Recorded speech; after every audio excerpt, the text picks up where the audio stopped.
പിതാവിൻ്റെയും പുത്രൻ്റെയും പരിശുദ്ധാത്മാവിൻ്റെ നാമത്തിൽ ആമേൻ. പ്രിയ സഹോദരങ്ങളെ, ദൈവം എത്രമാത്രം നമ്മളെ സ്നേഹിക്കുന്നുവെന്ന് നമ്മൾ അറിഞ്ഞിരുന്നുവെങ്കിൽ എന്ന് ആഗ്രഹിക്കുന്നു. നാവ് നമ്മൾ നിയന്ത്രിച്ചില്ല എങ്കിൽ നിറയെ ദുഃഖിക്കേണ്ടി വരും. നാവിൻ്റെ ഉപയോഗം നല്ലത് തന്നെ.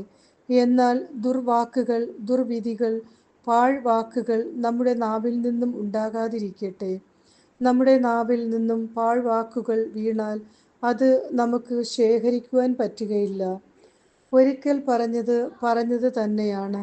ശാപവാക്കുകൾ ഒരിക്കലും നമ്മുടെ വിശുദ്ധമായ നാവിൽ നിന്നും പുറപ്പെടാതിരിക്കട്ടെ. നമ്മുടെ ഹൃദയത്തിൽ നിന്നാണ് നല്ല വാക്കുകൾ വരേണ്ടത്. നമ്മുടെ ചിന്തകളെയും വാക്കുകളെയും പ്രവൃത്തികളെയും വിശുദ്ധമായി സൂക്ഷിക്കാം. അപ്പോൾ നാം കൂടുതൽ സങ്കടപ്പെടുകയില്ല. നമ്മളിൽ എന്തുണ്ടോ അത് തന്നെ പുറത്ത് വരികയുള്ളൂ.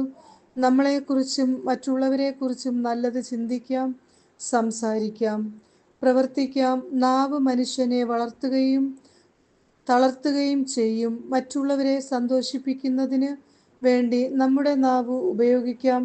ദൈവത്തെ സ്തുതിക്കുന്ന നാവ് കൊണ്ട് തന്നെ ദൈവം മറ്റുള്ളവരിൽ വസിക്കുന്നു എന്നുള്ള ബോധ്യത്തോടെ മറ്റുള്ളവരെയും സന്തോഷിപ്പിക്കാം.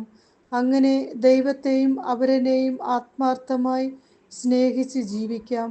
ദൈവം നമ്മളെ അനുഗ്രഹിക്കട്ടെ.